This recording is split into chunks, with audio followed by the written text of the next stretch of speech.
Hello guys, it's Max here from Daily Market Movements. Welcome to another episode where today we're going to be analysing the Nasdaq100 future chart on this final trading session of the week. Now the Nasdaq is currently trading at 13,060. Yesterday we had a very nice rally towards the upside, yielding around a 1.78% gain.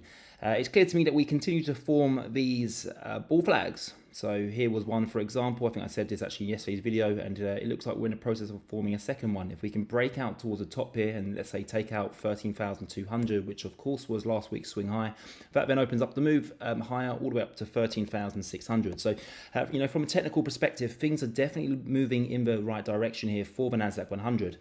Of course, yesterday we had the PPI inflation report that come in significantly lower than expected, and then of course on Wednesday as well we also had the CPI reading that come in lower than expectations. So this is why we have seen some upside movements in the past 48 hours. Now we do hear from the retail sales about an hour before the markets open today, so that's going to be very interesting because that's going to give us an insight as to how the consumer spending is going. So of course I'm going to be keeping a very close eye on that, and it's likely to cause some volatility in the markets.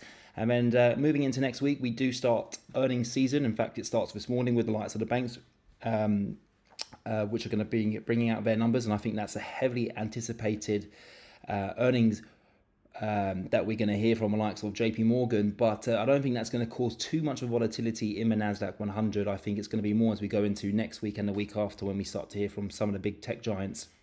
That's what a lot of investors are going to be paying very close attention to.